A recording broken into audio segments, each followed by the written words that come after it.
Hey there, I'm Sarah Zarella, a portrait and wedding photographer and your host for Wedding Secrets Unveiled. This is a podcast where we cut through the complexity of wedding planning, leaving you with everything you need to know directly from the industry experts.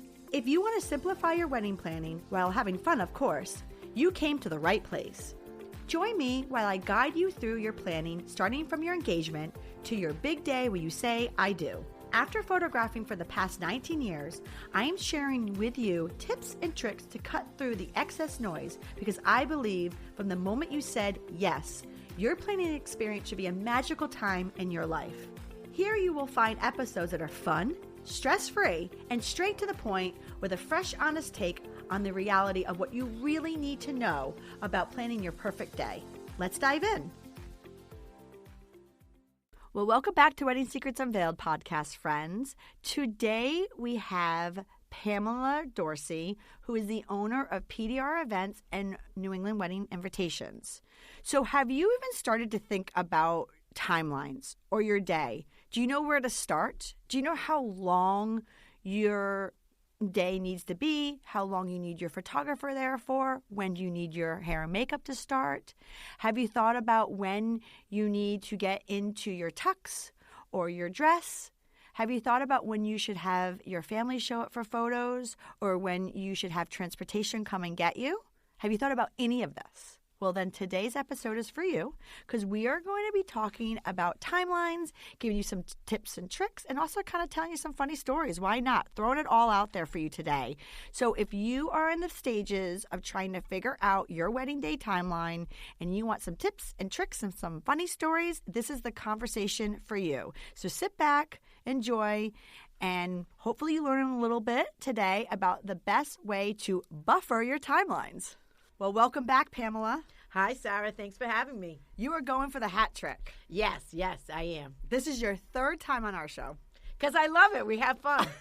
And also, to our listeners, love it. I mean, you all asked, and we are delivering. Pamela is back. I am. This is a win-win. So, Pamela, with that said, for the listeners who haven't tuned into your other two shows, can you let us know who you are, who you serve, and what you do in your business? Certainly. My name is Pamela Dorsey. I own PDR Events, a full luxury wedding planning company. I also own New England Invitations, and that's located in East Greenwich on Main Street. For those listeners, Pamela was on our podcast twice before, so I would totally encourage you to go listen to her other podcast episodes. One was on paper products and your invitations and your thank you cards and all the other fun little items that you can put around your wedding. And she also talked about wedding etiquette. But today, we are going to talk about timelines. Yes, and we say that loosely because a timeline encompasses the whole wedding day. And sometimes the wedding weekend. But we're not going to talk about the wedding weekend today. We're just going to stick with it. We're going to start at 7 a.m. when hair and makeup arrives. So with that said, let's just get right into it. What is going on with these timelines? Where does someone even start? I know. I've got to tell you, I look at some and I said, there's no breathing room here. God forbid, like we have 5 minutes of something not going correctly. We'll never stick to this timeline. So it definitely starts with, I have to tell you, it starts with photography because based on the pictures that the bride wants prior to the wedding and after, prior to the ceremony and getting to the location and then after the ceremony and reception.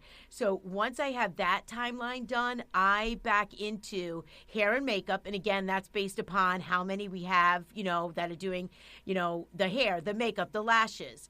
So that's how I back up into it. But I also give a lot of wiggle room, like a half hour here, or somebody might say, Pamela, it's not going to take us, a half hour to go 2 miles. And I said, no, but we're in the middle of summer in Newport with bumper-to-bumper traffic, and we're going in a trolley that goes 10 miles slower than any other vehicle. Right. So, I mean, you actually, before we even dive into it, you actually touched on the number one thing about timelines is you have to leave room for wiggle room. Oh, I do that. And I have it come up to me sometimes where people, the groom forgot his second bow tie or jacket or this. And do I have time to get up to the room? And I say, definitely. I'll send my assistant. We have time. There's wiggle room in there. Everybody breathe. So if you were a listener and you're about to create a timeline, you said that it starts with their photography. How do they even know where to start? Take us from the very basic. What do they do? First thing that I have them do is I have them write down the pictures that they would like to have taken prior to the ceremony. Now, everybody, most of the well-seasoned photographers know, we've talked about this, the flat lay of the wedding invitations with the liners, with all of the components of that. They want a picture of the dress. They might want a picture of, a little hair and makeup being done. Then they want the picture of the being on the bed with the little champagne toast in the pajamas. And then that falls into the pictures of, the maid of honor and the mom zipping up the bride. So all of that, any well-seasoned photographer knows that needs to be captured, and they know how long that's going to take their company to complete. Then there is, I have a stepmom. I want to do a first look with my dad. If all that is important, we add that into it. Then I have them put together a list of what pictures would you like taken after your first list that do not consist of the couple and their attendants. We all know, those pictures that are going to be taken. The well-seasoned photographer knows how much time to allot for that. Then it's, immediate family and grandparents, and that's usually what we take. But who's in the immediate family? Is it 5 people on this side, 6 people on that side? Is it going to be godparents or aunts and uncles? So then once we see that list, just like you did, Sarah, you saw the list, you said, I need X amount of time to get those people done. Boom, we added on more timing for this wedding, and that's exactly the reason that this is done. So I start with that. I send it to after the couple has given it to me, I send it to the photographer. I get a little bit of feedback. We're not going through a huge timeline right now because this is the beginning of the process.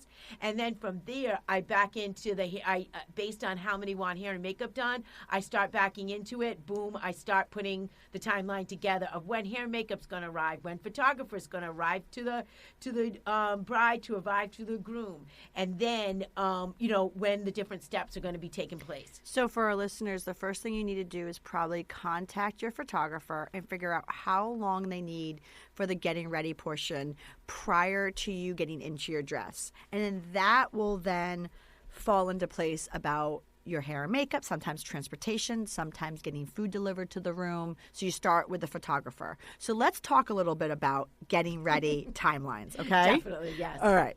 And then that's what we'll do for you guys. We'll start throughout the day. We'll do getting ready. We'll talk a little about the ceremony. We'll talk a little bit about the cocktail hour and then the reception. And then that way that will kind of help you timeline your entire day. So with that said, part 1, getting ready.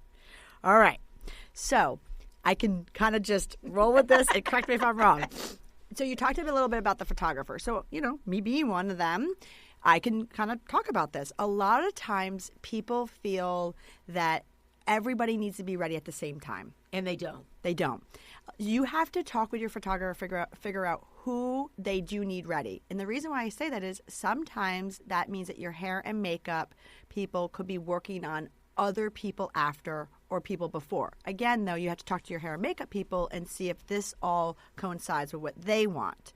But with that said, timelines. When you're in that makeup chair on the day of your wedding, just add in an extra, what would you say, 15-minute buffer for actual your hair and makeup that day than your 15, trial. Yes, I agree, yes. Because the number one thing that I see that can mess up your entire day is if you get out of that hair and makeup chair late. I agree. Because the show can't go on until you are out of that hair and makeup. So however long your hair and makeup artist is telling you that it takes for them to get you ready with your hair and makeup, add on 15 minutes.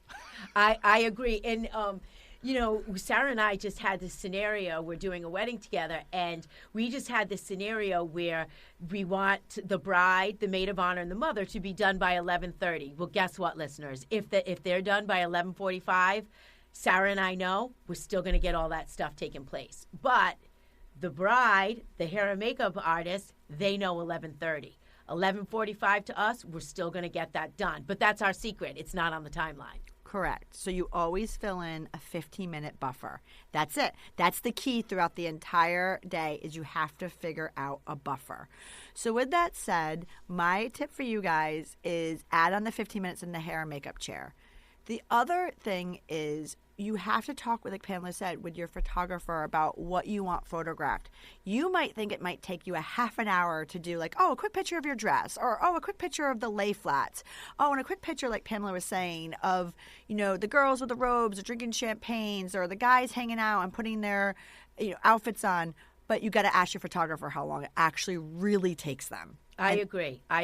And being a wedding planner, part of my job is to make sure when that photographer walks into the room, I have the shoes, I have the jewelry, I have the invitation all in one place. If I can't lay it out, I try to have a space where I think the photographer would like, but I definitely have, that's one of my first things, where are all those components, and I put that all in one area.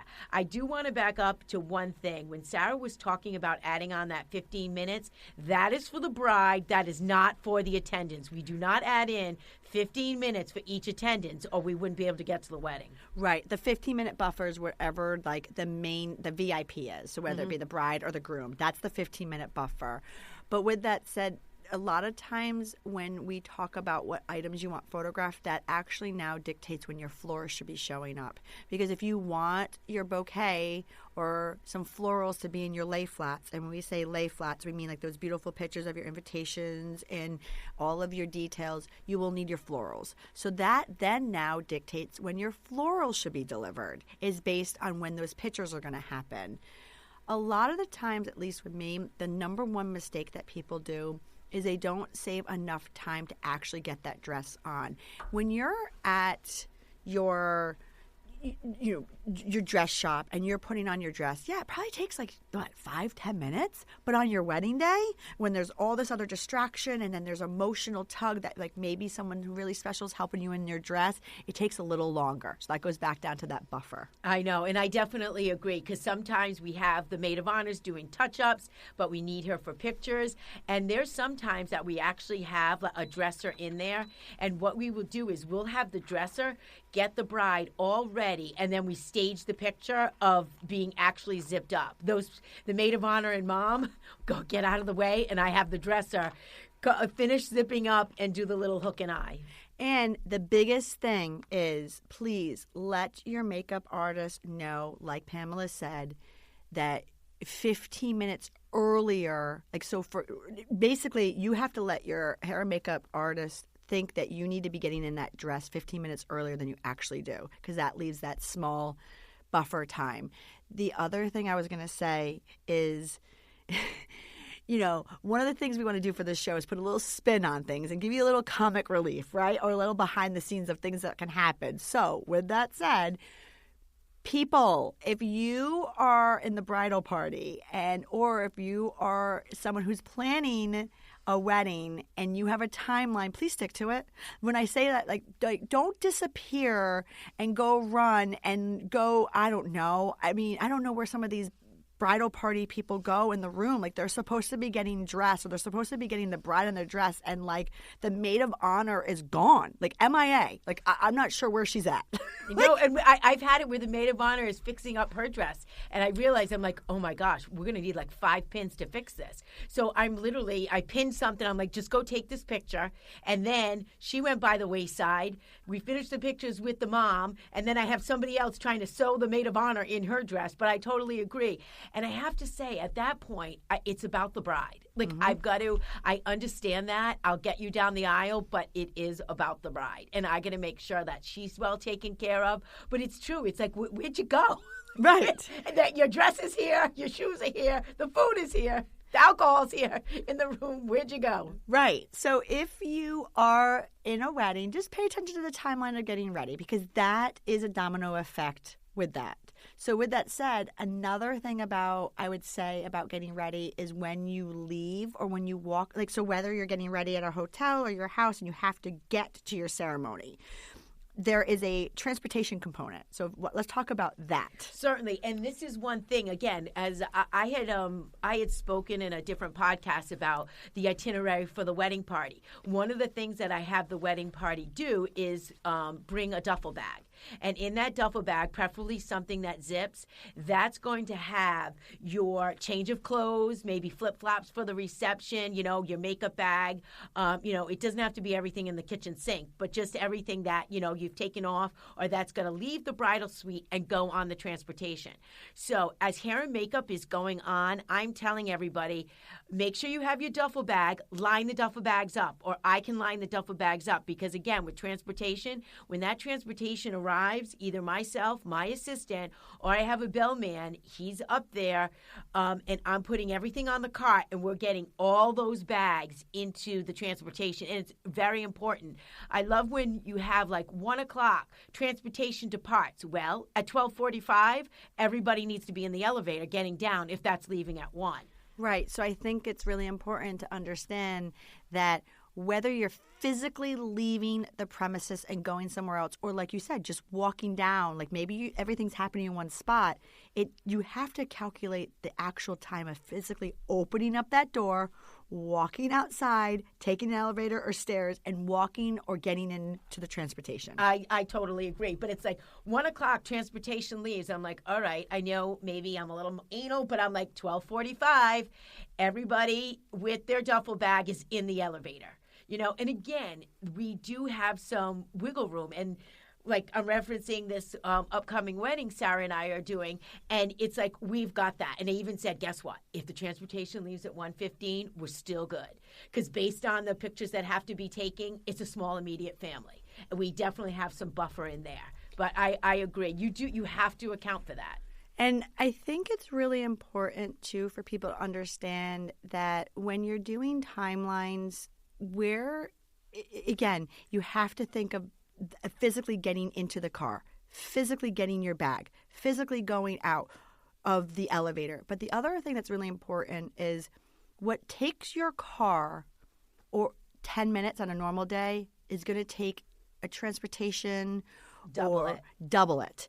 Also, too, if you're like, let's say you're getting married right on site and it takes you 5 minutes to go from the bridal suite to your ceremony location, double it still. You're going to get sidetracked. You're going to talk to someone. You're going to forget something. So again, just double the transportation. But again, going back to stories, I cannot stress enough how important it is to put in that buffer time that Pamela is talking about, and also to double things. Because, for example, in this area in New England, a very popular place to get married is Newport. And in Newport, it's a lot of old roads and sometimes these large limos or sometimes these trolleys, or sometimes people who are not familiar with the area, GPS will just take you around certain different long ways, or the trolleys can't go down certain roads. So it's really important to understand that transportation, traffic the day of, make sure that there's not like a big parade happening on your way. Oh my goodness. Or how about the Audrain car show weekend? Oh, my goodness. And, Sarah, I have to tell you, I also am asking my brides, I always ask where you're staying, and I had a bride book an Airbnb. Well, we had a trolley. We had to change it from a trolley to a 14-passenger Sprinter van because the trolley can't get down that street. Correct. And so I said, if you want the trolley, I can have it used for the guys. And we're going, and she was fine with flipping it because it's a small wedding party.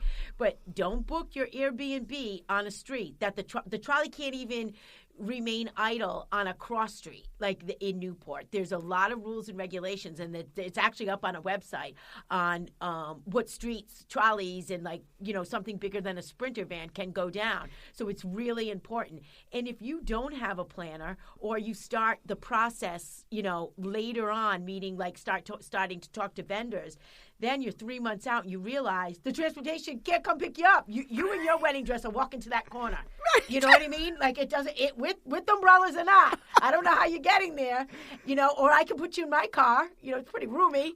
But it's true. Like, I was like, oh, my goodness, I came in so late to this, and I'm reading this over, and I'm like, do you know where you are? We can't get anything down there. And that's the thing. It's like, I think a lot of people don't realize that, like, check what's happening in the area. Check that there's not events happening. Like, I'm not even kidding. Check that there's not a parade, or check that there's not, like, a car show or a boat show that, A, doesn't book up all your hotels, but B, halts traffic a little bit, especially if you're getting married in cities or a tourist location. Also, too, if you're getting on a destination, like ferries. I'm sorry. Like if you, like if there's one way, like, to get to your location, I will tell you a story. There's an island called Block Island around here. I knew you were going down there. I knew it was that. It's like, unless you own your own private plane, you're not getting there in the swell of a boat. And it's like, make sure that I know we're getting off track right now because people are like, wait a minute. I thought we were talking about true. It's true. But make sure that you set up your ceremony time when, like, the ferries are running, or like, make sure, like, the reception ends when, like, the ferries are still running. Like, I had a couple who, I'm not even kidding, literally ended their wedding at 7:00, but the last ferry left at 6. Mm-hmm. I know.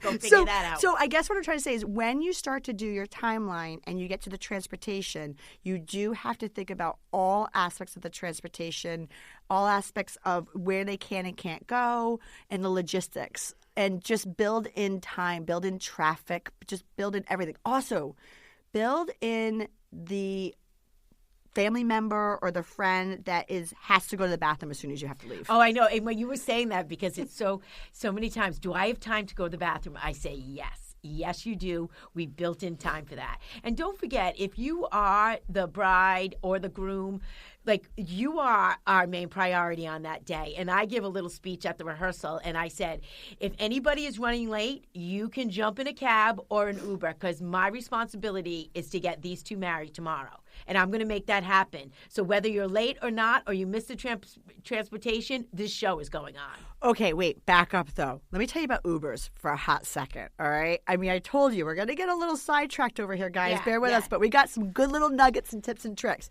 Ubers. Okay, please do not have your transportation the day of your wedding be an Uber. Oh, my goodness. No, I haven't. I've been doing this 15 years, and there's none available in Newport. Because it's okay if, like Pamela said, like if you're going to be left behind because, maybe you're nursing or I don't know, something happened where some emergency happened or you're not ready on time. Like you said, the show is going to go on. We're going to take the majority of the people and then you're going to Uber. But do not allow yourself, if you are planning a wedding, to have Ubers be your transportation for the day of. Nope.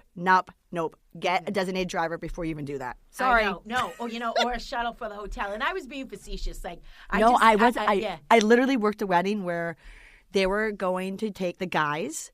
It's always the men. I don't know what's going on with you men out there. But the men were going to take Ubers. They were getting ready at his house, and then they're going to take Ubers to the venue, which is where their ceremony was, their cocktail hour, and the reception. Pamela, the Ubers did not go to their rental location. It didn't go that area. So they were like, what do I do now? I'm like, okay, pile in my car. I don't know what to tell you. Yep. And I have to, you know what? There's different parts, of the country where Ubers are readily available. And I had it. Well, it worked for my friend's wedding out in Colorado. And I said, it's not going to work for your wedding, on Palm Beach. It's not going to work for your wedding in Newport. I'll tell you right now, they're far and few between. And we have a situation where the first look is going to take place. The bride will go on the trolley. I'm taking the groom in my car, so he doesn't see the bride like on that day. But you have to have transportation. I even say, like, even if it's somebody's like boyfriend or girlfriend, to get to the church. We had the girlfriends. They drove all the guys to the church because they got there an hour before. It was fine and then all the girlfriends went back to the hotel and they got the transportation to the reception. Right. So that way, but they were their cars. I'm like, don't rely on anything else. And sometimes too, the hotel shuttles, they're for the hotel. So they're like, no, they just went down the street, to drop off people at the beach. They'll be back in a half hour. We have 2 of them. The other one's on Goat Island. So, just doing a pickup or drop off there. So no, you really, for your wedding day, you need structured private transportation. Or pre-planned designated people. Yes. The other thing I was going to say is if you don't have transportation in your timeline, and Pamela, you mentioned something like a first look, just people think to see each other takes 5 minutes, right? Yeah, we got to set everybody up. Yep. So again, we're going back to that 15-minute rule. So for me, I put in my timelines a half an hour because the actual first look is 5 minutes, but it takes you about 5 to 8 minutes to get you set up on one end, and then 5 to 8 minutes when you're done seeing each other for the first time to walk back to get ready to do whatever else you have to do, get married or pictures. And if you just saw my timeline, I put Dan sets up for first look, Sarah takes bride for first look. I have that in there, even though it might say that that's happening at like that you're doing that at 1:15. First look's not till 1:30, and people are like, I'm going to stand there for 15 minutes. I said, you'll stand there for 2. Do you know what I mean? Just because, believe me, like the way this goes, and I get challenged that my timelines maybe like that they think that, oh my God, that's too much. That's so much time. That's so much time. I will have you call 10 of my brides and ask if that timeline was right on time. And they'll say, yeah, it worked. Yeah. Like I had no idea it was going to take us to get this long from the Marriott to Castle Hill. Right. Like they'll say it. They're like, I thought we were leaving too early, or I thought hair and makeup was starting early. And one thing that's really nice too is just for the couple, like just to have a breather, like sit there and be like, oh my God, I'm actually having a conversation, drinking like a little champagne, before Sarah's going to tell me to get in my dress. Right. So it's I've never, knock on wood, like I've only had a handful of times where I felt that hair and makeup was holding things up. And honestly, it went with the bridesmaids where I was like, you've got to get out of the chair. Like the next one needs to get in. Like, I don't, put it in a ponytail. I'm sorry, you know what I mean? I used to do hair and makeup back in the day. I'm like, I'll break out my kit, we got to move on. Absolutely. And that's why it's important to figure out when your photographer wants you ready, and then you work around that. Same thing. If you're getting married at a church or a temple, when do they want you there? A lot of times, believe it or not, they want the men there way early. 1 hour. Yes. Yes. And it goes by fast. Right. So again, you can fill that time up with having your photographer photograph the men there, but they want the men there early. So what you do is you have to go backwards of your ceremony. So with that said, let's talk about now timelines with ceremony. So, okay. You think that so let's say you're getting married at 3, all right? You think you're going to walk down that aisle right at 3? No. Nope. You're not. Like most of the time, 90% of the time, your music might start playing at 3, but you're not physically walking down. So if you're having a full mass, save 1 hour for your ceremony. If you're having like usually an on-site ceremony and you think it's going to be really quick and you're telling me it's going to be 15 minutes, again, double it. Because even though your ceremony might be 15 minutes or 20 minutes, you have to take in consideration that they start the music, then they line everybody up, then people stand, and then that grand, beautiful entrance. Then you say your vows and you're married and you walk down. But then again, like people are going to clap, and then people are going, then you're going to have to be walked away to a receiving line, or I don't know, go start your pictures. The point is you have to take in consideration doubling your time a little bit, right? Yes. Oh, and I totally agree. And a lot of times they would say, like, why are we going downstairs to line up? It's 20 of. I'm like, watch how fast this goes by. And usually at a good quarter of, we're really getting everybody to sit down. Everybody take your seats. And then, like Sarah said, yes, the music's starting, and we're just starting the seating of the parents. So by the time you go down, now it's 9 minutes past.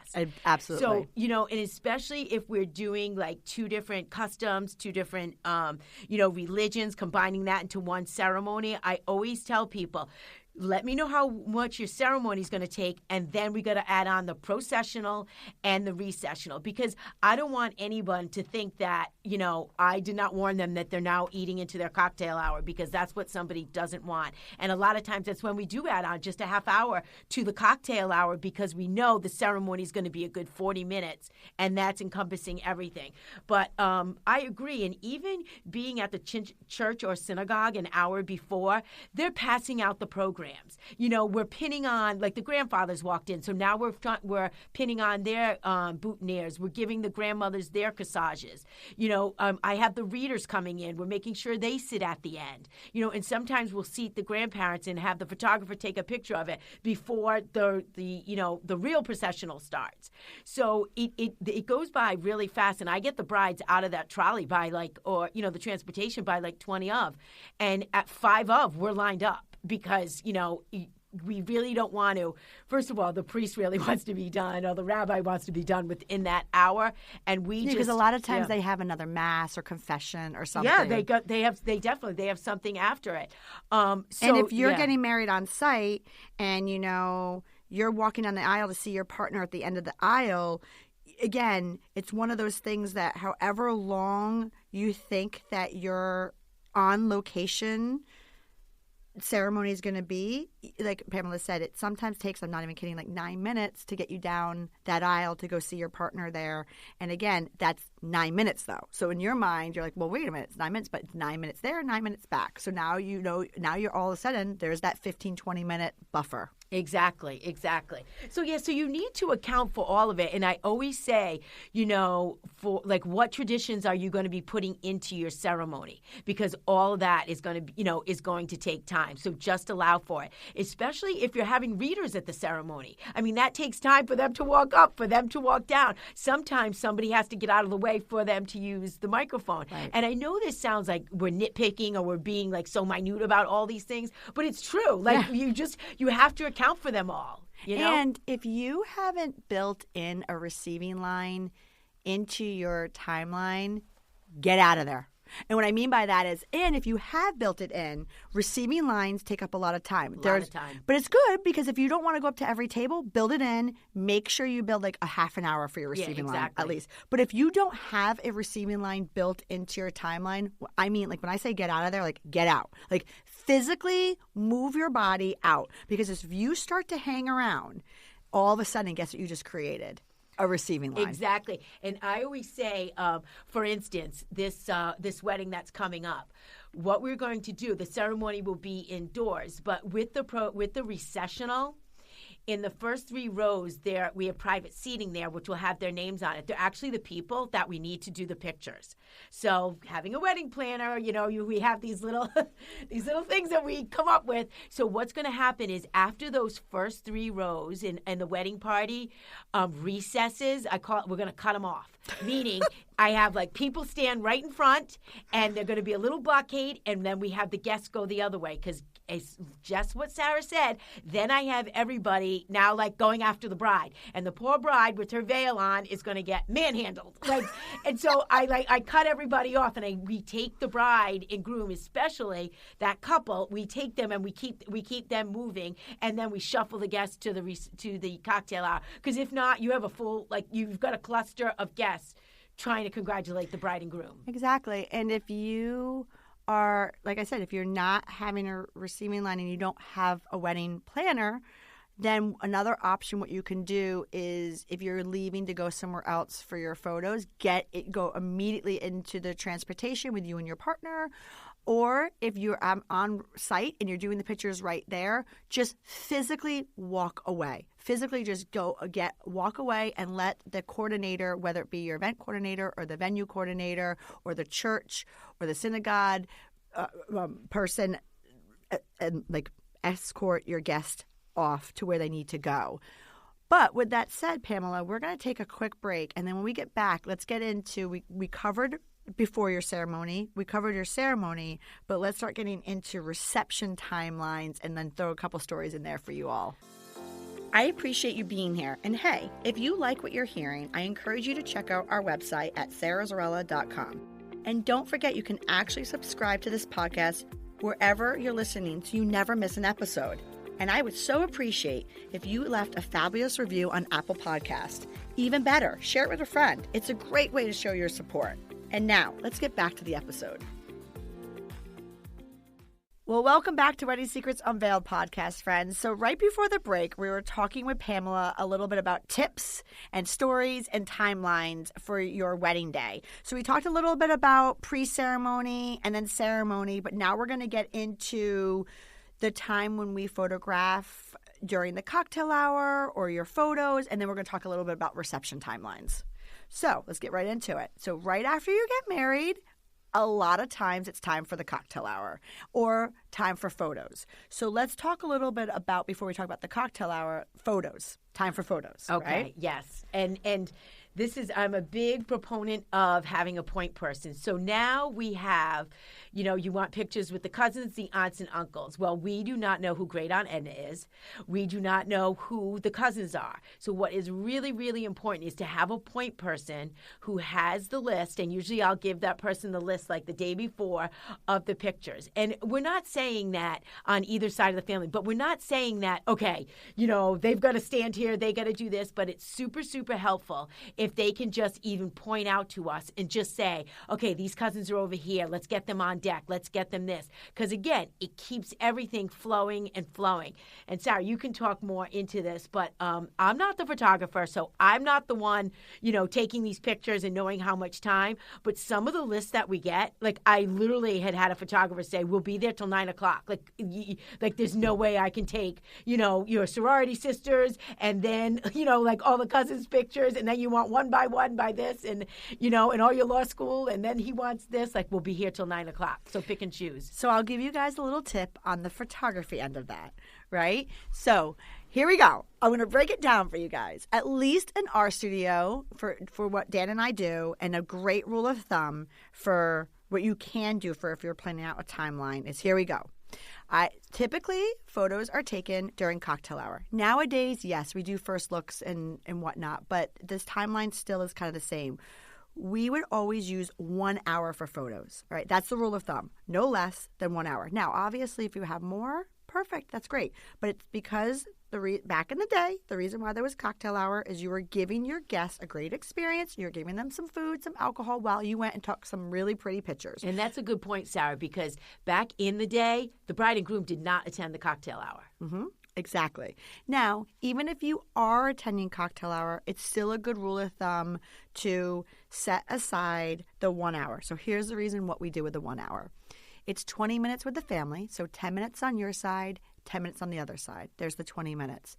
Then it's 20 minutes with the bridal party. No matter how big or how small your bridal party is, it's 20 minutes. Then it's 20 minutes with you all. So that's how you get the 60 minutes. Now, anything extra? Great. It's a buffer. So what do you do with this list, right? Like Pamela said, if you have a large family, you have to start, triaging that. We are not going to do, every Uncle Joe and Uncle Ed and all these people during the picture time. We can hit them up later on, whether it be cocktail hour if you had a first look or at your reception, which I'll kind of get into that in a second. We're going to really concentrate on the immediate family and the very important VIPs. Especially if I have a large wedding party, we really have to just keep the immediate family together and work with your photographer to figure out how long it should take each picture, because rule of thumb is it takes about 1 to 2 minutes for each setup because you have to bring people in and bring people out. And like Pamela said, having a point person to grab the people that you need in the pictures, let things go on smoother. With that said, what do you do with these extra people that you want in your pictures, like aunts, sometimes grandparents who can't be there earlier if you had a first look, or it's just a really long day and they're going to go sit down at the reception and not do pictures during cocktail hour, or like your 50 cousins, right? Yes, we get that. So you could do those during cocktail hour or the reception, however. If you're having a first look, it's during cocktail hour, or if you're not having a first look and you're doing pictures during cocktail hour, you do it at the reception. Again, though, please, if you are marrying somebody or yourself who wants to enjoy the day and doesn't want to be in front of the camera, do not give yourself this long list. Remember, each setup is 2 to 3 minutes. So start thinking about that. If you have 5 setups, that could really be 10 to 15 minutes right there. Okay, and now, Sarah, I have had this happen, and it had to happen, I think, 2 or 3 times just this past year. The bride, the groom, the couple, they had, there was a long list for after the cocktail hour. For after the ceremony, so during the cocktail hour. Well, they had done aunts and uncles and the immediate family, and we had some stepsisters, stepbrothers. So it was a good amount of time that we did all these pictures. Well, here comes after the ceremony. Bride and groom are now overwhelmed because now we got the aunts and uncles that they want the pictures of. This couple is overwhelmed. They came down the aisle. She looked at me and she said, "We're done with pictures." Right. Have you? And I've had that happen twice. So, and have you ever had the groom say, okay, "When are we having the candids?" Yeah, so they're done too. I can tell you, like, that doesn't happen to Dan and I a lot because I pre-plan and I pre-timeline this. But you know what? There is times when people are done. So you can't overschedule yourself. I can tell you right now, so a little story for you, I can see it coming, okay? So a lot of times when I timeline the day and I go over all this with our couples or your event planner does and we pre-plan, the people who kind of listen to what we're saying right now, leave buffers, have a point person to grab people, don't have the extended people during, the quote-unquote cocktail hour time or the first look time, they're fine, smooth, right? The people who don't leave buffers for timelines or someone has to go to the bathroom or someone wants to go get a drink or someone's nursing or, especially if you have kids in the wedding, like the kids are running around or you have like an unorganized list and 50,000 people, I see it coming a mile. Like when they overschedule themselves or they want too many combinations, I know it. I see it. And I try to warn people, but every now and then people don't listen and that's okay because like it's your day, right? And yes, pictures are really important, but at the same time, you have to start being creative and combining. When I mean by like combining is like, you got to start chipping away at that list. If you have a big family, maybe not getting yourself with each bridesmaid is that important. Or if you have a smaller family, then you can have a picture with each bridesmaid, right? But instead, you consolidate. You have a picture with all the bridesmaids. So, like, I don't have that happen too much, but yes, I will tell you, I see it, the writing on the wall. It happens maybe 1 or 2 couples a year for us where I already know going into it, I'm like, they're going to quit. I know. They're going to quit.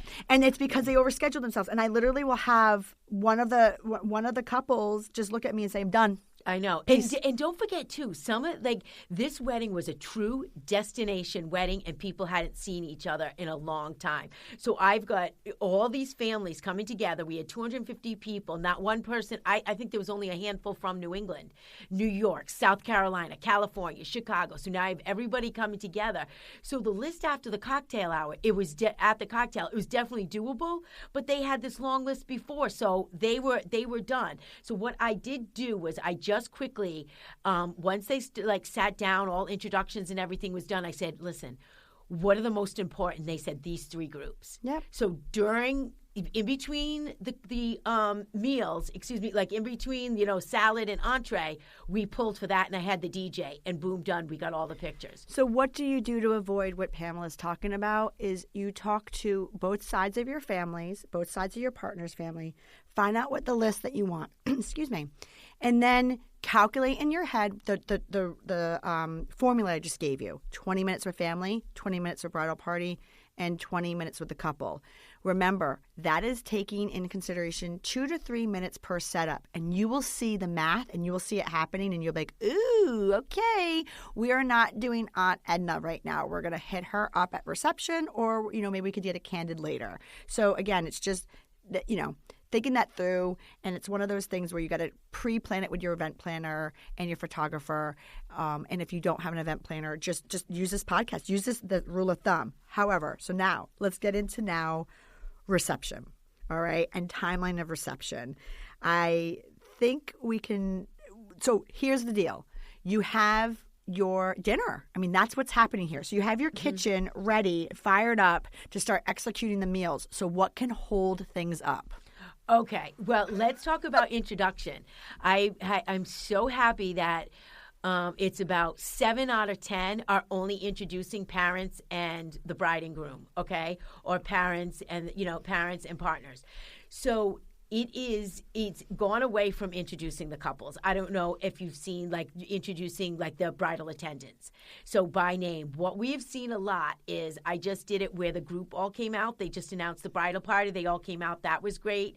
For the next wedding, they're going to introduce just bridesmaids, then just groomsmen, because holding things up again, lining everybody up, then the band or the DJ has to come up to make sure that everybody's in that order. But if we do it in groups, we just send the groups. What holds it up also? The speeches. They go on and on. I'm not kidding you. I'm like, no one cares about this. No one cares about this. I have had vendors that they're looking at me like, are you kidding me? I had a police officer at one of the events because it was over 200 people. He actually like went out to his car, went and had to do something, came back. He looked at me and goes, the same guy's not talking. I said, yes, he is. And then the caterer came up to me and said, we're going to have to serve. Like, the steaks are going to come up like charbroil. Like, we got to serve. So what do you do? What do you do in a situation like that other than cueing the Oscar music? What do you do? I know. Honestly, there was nothing we can do because I did everything pre-ceremony meeting. Everybody got the timeline. Everybody was told 3 to 5 minutes tops. So there you go. That's the key. Yep. For the listeners, is that you should really tell the people who are doing your speeches 3 to 5 minutes. I know. And it went on. I mean, this gentleman had props. I mean, it was just going on. And I've got everybody in the back scrolling through their phones. So finally what we did is Yeah. Pamela, not to interrupt you, phones. Yes, you shouldn't talk off your phone for speeches. Thank you. Yeah. I know that. You should. Or vows. Don't read off your phone. Oh God, no. Nowadays, no. We give them to the the officiant, and they can. No, you don't. Maybe with your weddings because you're planning it for them. Yes. See, that's the thing. It's like I haven't done a phone for a ceremony. Well, that's the beauty of having an event coordinator, right? Because you're catching all this. You're telling everybody, like, don't chew gum. Don't read off your phones. So the listeners, listen, if you don't have an event coordinator, please tell every single person that is giving any form of speech, put those phones away, read off of the old school paper, and no gum. Mints, okay? Keep that breath fresh with the mints because if you look like a horse chomping in your video, and also too just in general, I made that mistake. I'll never forget it. When I got married, I had a friend of mine who was a videographer, and I didn't do like the phone call with him, which just do all these phone calls, read all your vendors' paperwork. I'm so sorry, just do it. I mean, even me, like I don't even know what I was thinking. I'm sitting there in my video and I'm chomping on my gum and I look like a horse and I cringe and I have to fast forward to like one of the best parts of my entire day was my dad's speech because you just see me going like and I'm like it's in it. And he literally told me, he's like, it's in my paperwork, and I'm like, I didn't read it. Yeah. And it's the brides, because sometimes you're just like, oh, do you want that gum or not? You tread lightly with that. But no, speeches do. They definitely hold up, and, as I've stated in different podcasts, like nobody left a wedding asking for more speeches. So it's true. Like seriously, minutes, right. So 3 to 5 minutes, right? Yes. Oh, God. And tops. intros, if you do want to introduce your entire bridal party, that's fine too. Like it is, I do see it both ways. Like I see it where like every single person is trying to one up another one, and they're doing these fun things, and they're getting the vibe going and the party feeling, and they're going in, they're doing some silly stuff, and sometimes I've seen them just introduce the couple. But again, remember, it takes time, like Pamela said, and lining things up. So you really need to talk with your venue coordinator about what you're doing and letting them know so they can understand how to execute your meals. Sometimes too, if you're going to have long speeches and it's really important, it might be a tradition that different people speak and different people welcome, and especially with different cultures, there is things they have to do, like they have to do the blessing of the bread or certain things. You might need to like put that in between courses, or there's just different ways of working around it. So just keep that in consideration when you're timelining your day. Yes, and I got to tell you, you got to know your wedding party.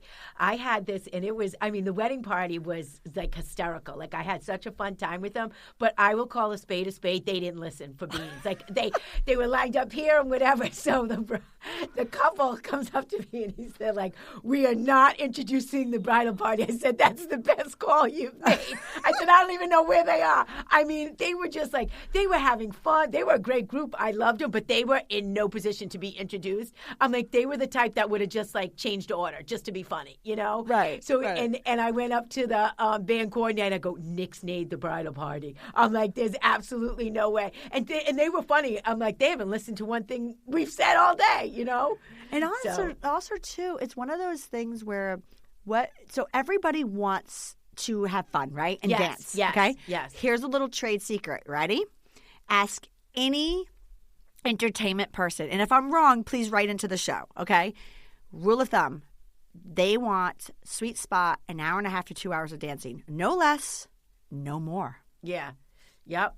So I mean, the dancing at the end is a good 2 hours, and that's what everybody wants. But no less, no more, and you're wondering why. Well, if you have less, you feel like gypped of your party, right? Yes. But if you have more, it's really hard to keep people entertained that long, believe it or not, or they're really sloppy. Yes. They're like they're wasted. And the one thing that is the one thing that's really good is for the guests, like maybe, you know, after introductions while they're serving the salad, you get everybody on the dance floor. You know, you can do something like that. Then as soon as the last salad is put down, boom, everybody sits down and eats. We bring people up for speeches. Right. You know, and then or you know what, we're going to hold off on the speeches right now because we're going to do 2 sets of photography. You know, like this is when they want that, you know, their law school people to, you know, to be there, their fraternity brothers or something like that, to like grab those people and take those pictures. But yes, usually like 2 hours of dancing is definitely more than enough time. Right. And so what you want to do is you want to make sure that you don't, again, overschedule yourself on your reception where maybe you're taking too many pictures or maybe there's too many speeches or there's too many formalities. However, I don't want to minimize not having that stuff. So again, if that is really important to you, and believe me, as a photographer, we love photographing, you know, father-daughter dance or cake cutting or garter bouquet, or like maybe there's a traditional dancing that you're bringing in, like, you know, maybe there's a culture of type of different dancing coming in. Again, scheduling all that, but making sure, rule of thumb, you have that dance floor open for an hour and a half. But again, no more. I'm telling you, like, it's you'll lose it. You'll end up having like really, really, really, really, really drunk people on your dance floor, and probably about 5. But with that said, Pamela, what are some other, before the wrap-up question, what's some other tips and tricks you can give people for timelines? Well, you know, about your guest experience, I like to just keep things going. I don't like there to be downtime, or like I definitely read the crowd, or I don't like when people like looking at other tables. Are they being served yet? You know, that's a good time to say, you know what, to the band, I need you to play some upbeat music. Not necessarily dance music, but let's get some couples up there on the dance floor. So I just say, like, when you do hire a wedding planner, a well-seasoned one will definitely read the crowd. Don't be so structured. And as a couple, please be flexible. Because we have, you know, I had it where the grandfather came up and tapped me and asked if he could do a dance with the bride. Of course. Aww. You know, I went up to the bride, and it was 2 minutes. That's it. And it made his day, and the photographer all came down. I don't think there was a dry eye in the place. You know, so don't be so rigid and everything has to come at this time. Definitely be flexible on your wedding day. And talk over your timeline with your photographer, with the event coordinator or your event planner. Like, as I say, event coordinator at the venue, like what is important to you on your wedding day, and make sure that stuff, you know, does happen. And I don't want to be a bah humbugger, but please, if you can take anything from this episode, you can timeline, and hopefully this helps you. But ultimately, you know, you're not the expert in it. We hope you're not, because that would be really weird. Yeah. Can you imagine? We wouldn't have jobs. Can you imagine if there was somebody who was like, I'm an expert at getting married, yes. Right? Or I get, like, I do events for my companies. I'm like, this is so different. Do you know how many emotions are involved in a wedding? And this isn't the corporate party. Like, no, this right. Is so but different. I just mean, like, if someone sit there and said to me, an expert, I'm like, okay, well, how many times have you been married? But no, you're right. It's definitely different than a corporate party, or even if you are an event planner, it's definitely different when it's you. When it's you. So with that said, you can timeline and you can have a good start of things, but you really need to turn to the professionals. And when you tell them what you're thinking, and they tell you, that's great, perfect, you're on the right track, perfect. But if they actually start to tell you certain things that they need to, then you really need to listen to them because you hired them, you spent some money on them, and you really need to make sure that you build that in your timeline. And what I mean by that is, I got to say, the number one thing, at least for me, is I have people overschedule themselves for pictures, and they don't give me enough time, and they're setting me up for failure. And I have to tell you, Sarah, you have to be upfront with that and almost put it in an email because we do talk to them, but to say that's can't happen at that time. Or like just, speaking of timelines, transportation turnaround. Oh, they can make another trip. No, if they make another trip, they'll miss your ceremony. Right. So it is true just to say that is not feasible. This is the reason why. And listen to them. So if you talk to your transportation company and you say to them, okay, I figured that you're going to pick, us up then this time and them up that time. It's going to take this long to get there. And if your transportation company says, I'm so sorry, it's actually not going to work, it takes us a little bit longer, just listen to them. It's true. Just listen. True, especially during the busy season. We're all here to help you, right?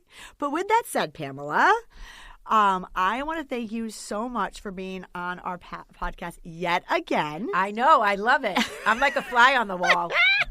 So it's time for a wrap-up question. What are some key points that couples should be taking in consideration when they are trying to put together a successful timeline? They should definitely take into consideration, and you had even touched upon it, on how much time different elements of their wedding's going to take. Hair and makeup, getting people, as you said, like in the elevator down to transportation, what's important to them at their reception, and keeping a realistic list of must-have pictures. And I'm not kidding, that's how everything plays out during your whole wedding day. And buffering. Oh my goodness. Are you kidding me? Yes, all day long. And I've got to tell you, add a 15-minute buffer. Oh my God, at least. You probably don't even know this, but the timeline that I sent you, there's a half-hour buffer in there on 2 different occasions. So if things go off 15 minutes, we're covered. And last thing, not to, but listen to your vendors. Oh, they're seasoned. They've been in the industry, and I just have to leave you at this. I had one time I was setting up for something, and one of the event coordinators at the venue kind of questioned me on something. I said, this is the way the client wants it. And she turned to me and she said, no, don't listen to Pamela. She's only been in the business 10 years. You know what I mean? And I'm not kidding you. And they said that, because to her, what was this being set up kind of wasn't making sense. And she knew that wasn't my style or the way I would have done it. And she just looked at me and she goes, yeah, don't listen to Pamela, who's been in the business. And this was at the, 5 years ago. She goes, has been in the business 10 years. So I agree. Listen to your vendors. Yes. So I want to thank you again for being on this week's episode of Wedding Secrets Unveiled. You helped all of our listeners become yet again that much closer to a stress-free wedding planning. Can you tell everybody where to find you? Certainly. Pamela Dorsey from PDR Events, full-service wedding and event planning company. I can be found at Pamela at pdrevents.com. Or you can visit my website at pdrevents.com. And what we'll do for our listeners, we'll have Pamela's information on our episode show notes, which you can find on our blog and our website podcast at sarahzarella.com/podcast. Thank you for listening to Wedding Secrets Unveiled. I appreciate you being here. And hey, if you enjoyed this episode, I want to tell you something. I encourage you to check out our website at sarahzarella.com. We love photographing while having fun, of course. Check out our podcast page on our website for our show notes along with upcoming episodes with your local wedding experts. Listen in as we help you plan your epic event. And don't forget that you can actually subscribe to this podcast wherever you are listening so you never miss an episode. I would so appreciate if you left a review for us on Apple Podcasts. Even better, share it with a friend. It's a great way to show your support and let us know what you think. If you know any wedding experts that would like to be a guest, we have a link directly on our website where they can let us know. Thank you for listening.